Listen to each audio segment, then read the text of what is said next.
হরে কৃষ্ণ বন্ধুরা, আগামী 10ই জুলাই বৃহস্পতিবার একটি বিশেষ পূর্ণিমা, যার নাম গুরু পূর্ণিমা। কেন এই রকম নাম এই বিশেষ পূর্ণিমার? এই বিশেষ পূর্ণিমা তিথিতেই পরাশর মুনি সত্যবতীর গর্ভে এক সন্তানের জন্ম দেন। তার পুরো নাম কৃষ্ণদ্বৈপায়ন বেদব্যাস। এমন নামের হেতু কি? গায়ের রং কালো তাই কৃষ্ণ, একটি দ্বীপে জন্ম তাই দ্বৈপায়ন, আর যিনি বেদকে 4 ভাগে ভাগ করেছিলেন তাই বেদব্যাস।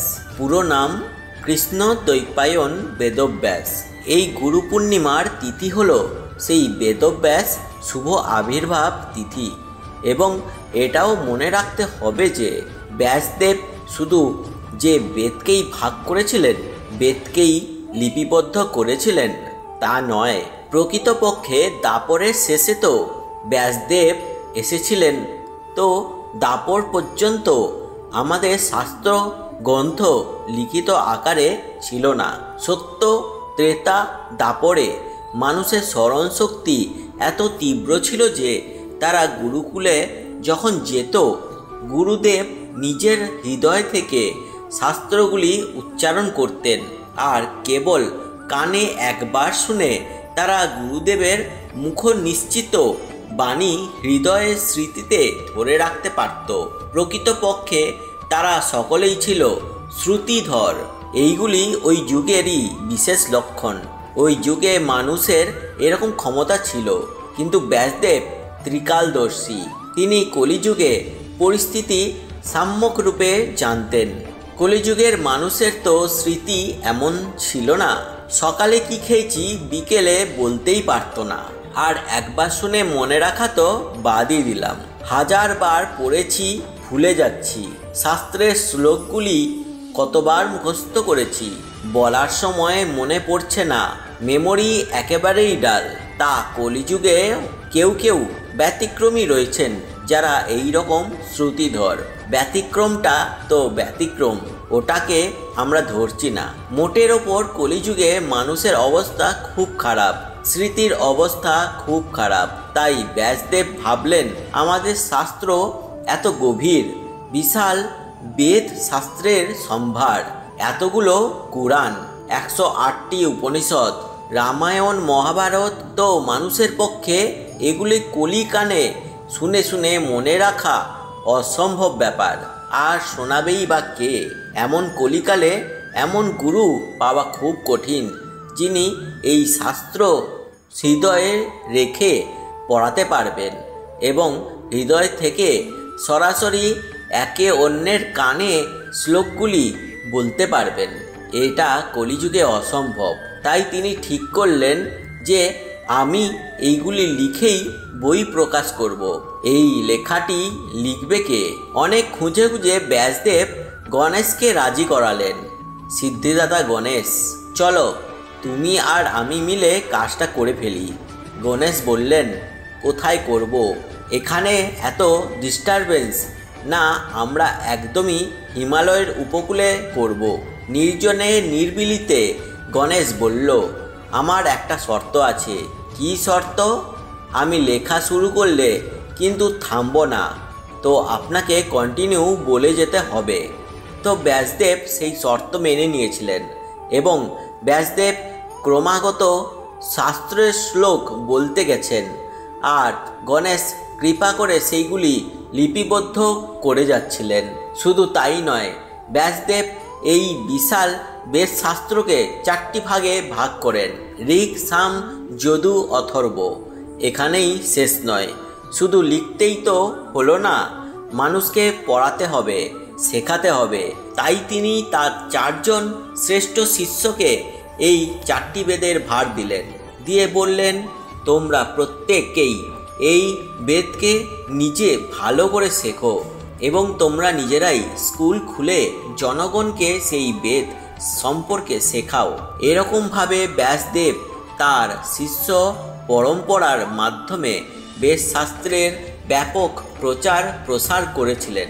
তাকে আদিগুরু কেন বলা হচ্ছে এটা বুঝতে গেলেন সবার আগে গুরু পরম্পরা বুঝতে হবে।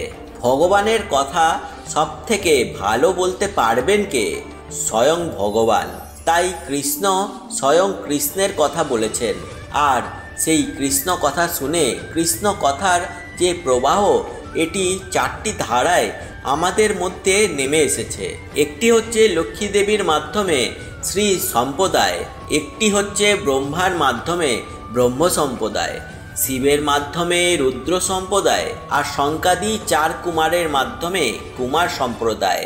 শাস্ত্রে পরিষ্কার বলে দেওয়া হয়েছে এই 4টি সম্প্রদায়, এই 4টি হচ্ছে গোটা দুনিয়ার প্রামাণিক সম্প্রদায়।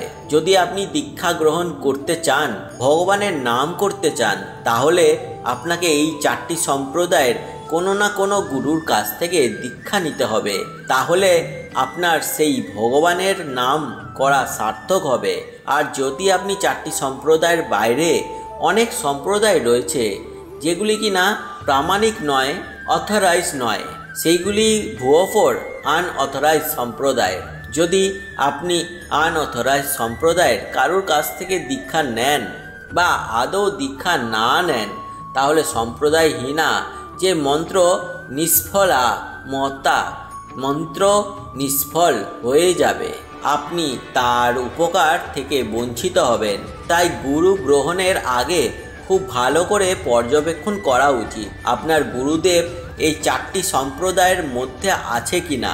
কিন্তু এখন পরিস্থিতি কলিযুগে এতটা জটিল হয়ে গেছে, সেইগুলি কোনো দাবি করছে না। সেই কারণে তারা ব্যাসদেবের নাকি প্রতিনিধি। নিজেদের মন গড়া কথা বললে তিনি ব্যাসদেবের প্রতিনিধি হতে পারেন না। তাই আমাদের গুরুদেবেরা যে আসনে বসে হরিকথা বলেন, সেই আসনকে বলা হয় ব্যাসাসন। কারণ তারা ব্যাসদেবের প্রতিনিধি হিসেবে সেই আসনে বসে আছেন। আর আমাদের সমস্ত অথরাইজড গুরুদেবের যে আবির্ভাব তিথি, সেই আবির্ভাব তিথিটি আমরা পালন করি ব্যাস পূর্ণিমা উপলক্ষে।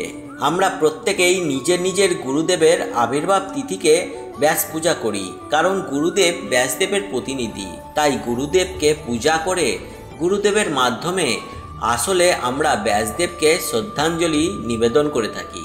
এবং ব্যাসদেবের যে অসামান্য ভূমিকা, মানে অতুলনীয়, তার তুলনা হয় না কারুর সাথেই। তাই আমরা যখন কোনো শাস্ত্রপাঠ করি, হরিকথা বলি, তার আগে ব্যাসদেবকে স্মরণ করি, তাহলে আমরা ব্যাসদেবের ব্যাস পূর্ণিমার মোটামুটি একটি মাহাত্ম্য জানতে পারলাম। এখন এই দিনটি আমরা কেমন করে পালন করব, সে বিষয়ে এখন আমরা আলোচনা করব।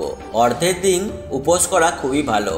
আর ব্যাসদেবকে আমরা যদি কোনো ব্যাসদেবের ছবি থাকে, সেই ছবিটাকে টাঙিয়ে সুন্দর করে ফুলের মালা দিয়ে ব্যাসদেবকে আমরা আরতি করতে পারি, ব্যাসদেবকে ভগবানের প্রসাদ নিবেদন করতে পারি।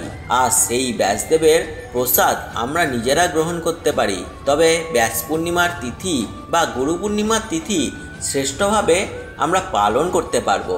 অবশ্যই ব্যাসদেবের লেখা শাস্ত্রগ্রন্থ পাঠ করা উচিত, বিশেষ করে ভগবদ গীতা।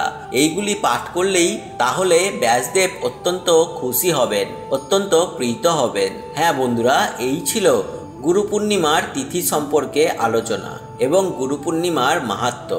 আমি আশা করব বন্ধুরা এই ভিডিওটি থেকে আপনারা অনেকটাই উপকৃত হয়েছেন। তাই বন্ধুরা এই ভিডিওটিকে অতি অবশ্যই একটি লাইক করেই যাবেন এবং কমেন্টে হরে কৃষ্ণ জয় রাধে রাধে লিখেই যাবেন এবং শেয়ার করে দেবেন আপনার নিকটবর্তী আত্মীয় স্বজন ও বন্ধু বান্ধবদের সাথে।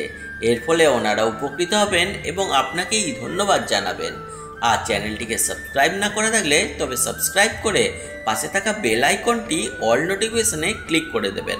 এর ফলে এইরকমই উপকারী ভিডিওর নোটিফিকেশান সবার আগে আপনার কাছে পৌঁছে যাবে এবং আপনারা এই রকমই পূজাপাঠ রিলেটেড ভিডিও সবার আগে দেখে নিতে পারবেন। আপনারা সকলে ভালো থাকবেন এবং সুস্থ থাকবেন আর ঈশ্বরের নামগান করতে থাকবেন। হরে কৃষ্ণ, জয় রাধে রাধে।